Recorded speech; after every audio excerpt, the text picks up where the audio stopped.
college for the work that we do, and appreciate it, because I know that when I go home at night, it's not about how much money I make. It's not about what I wore to work or what I drove to work. All right. It's about the people that we affect, mobilize, empower, inspire, motivate daily. So with great honor, I would like to introduce Miss Domonique Ousborn, coming straight from New York City.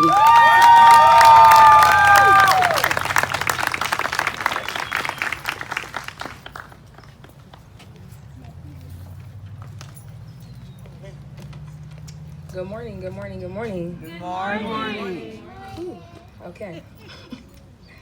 Good morning, faculty, parents, friends, distinguished guests, dignitaries, graduating class of 2018. Wow, deja vu. In May of 2014, I was sitting on the other side of this podium just like you are. Even then, you could have not told me that I would be standing here today with the honor of being your keynote speaker. I must admit, I may have watched about 30 hours of graduation speeches on YouTube and rewrote this speech 1,000 times. But one thing that came out of all of it was to tell the truth. I would not plagiarize any of my thoughts or my feelings. I'm a product of the southside of Richmond. I'm the last of 3 children and the conception of a father who barely graduated high school and a mother who took night classes at the local community college but did not complete her courses. Unbeknownst to my parents and family, I even barely graduated high school, and my 2 brothers before me barely graduated high school also. So I do not have a fairy tale story for you. I was called here to plant a seed that will inspire you to move forward in life with the sourest of lemons and make something that resembles lemonade. Any This Is Us fans out here? Any This Is Us fans? All right, my academic journey is far from linear. When I graduated high school, I traveled the same path that many of you took and signed up for classes at the local community college.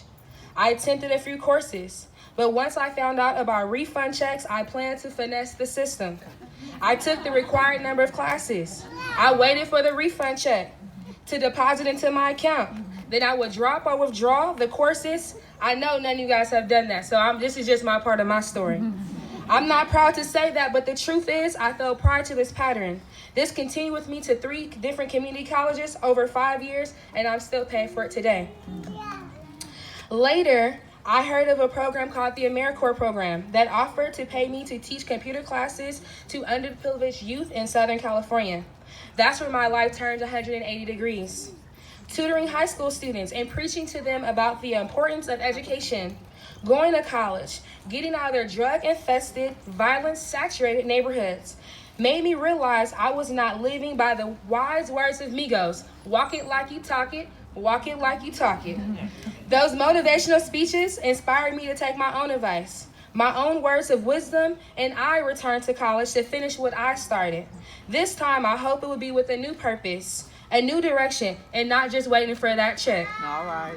After living in Southern California for 2 years, I moved back home.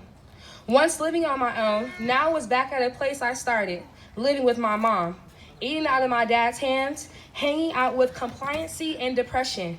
My motivation to go back to college was lost, and my purpose for living was dwindling. I was back in Richmond, and for me, nothing seemed to change, and I wanted to experience change, but did not know how. I knew I had purpose, but did not know how to tap into it. Finally, with the help of a therapist, I could process why I was self-sabotaging and limiting my potential. Relearning how to put me first was my greatest obstacle. By this time around, enrolling at Contra Costa College was different. I heard of the EOPS office from a classmate. She shared if I go to 3 counseling appointments a semester, they would award me a book voucher. That was enticing because paying $200 for a book was expensive. I turned my tassel here at Contra Costa College in the graduating class of 2014. Spending time in those meetings challenged me to think beyond my associate's degree. Now, let me remind you, during that time in my social environment in Richmond, a student earning a high school diploma seemed like a 2-year associate's degree.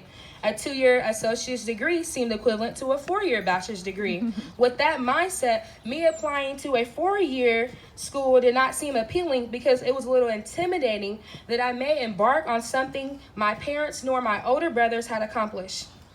But it was a professor here. Anybody take Dr. Cromartie? I still have thoughts about those. Yes. Ida B. Wells, W. Du Bois research papers. That no cell phone policy, oh my goodness. It was him in the sociology department who spoke to me one day as I was leaving. He said, Domonique, you're smart, but you lazy. Do your parents have money to send you to a private school? I said, I think so. He said, you should look at Howard University. For those who may not know, Howard University is a historical Black university located in Washington, D.C. Some would say the Mecca of Black excellence. With the help of my EOPS counselor, Mrs. Perez, I applied to in-state and out-of-state schools. I was not convinced I was going out-of-state, but I did not want to leave the comfort and security of being with my family. Also, I had listened to horror stories of transfer students leaving community college, getting lost in the shuffle of transferring classes and still not completing their degrees on time or even completing them at all. Just to think, I was about to depart on this journey alone with no immediate family in the area. I did not have an example to follow, so I had to leave. When I was accepted into Howard University on an academic and transfer full scholarship, I knew it was there where I should be. However, at the time, one of my parents felt that I should take a full-time position. I was offered to drive Mooney buses in the city, collect my retirement and my 401k. Job security seemed more important than furthering my education. Understandably so, considering my college track record. So I knew if I decided to take the road less traveled by family members this time, I must really finish what I started. Then I remembered a quote that was spoken to me by another professor, Barbara McLean in the English department. She shared with me, it is better to be wrong and strong than it is to be weak and right. As I stated, I discovered one of the most significant obstacles to transferring from community college with a 2-year degree to a 4-year institution is transferring classes. Howard received all of my 60 credit hours from my numerous 2-year colleges, but they told me they would only accept half of them towards my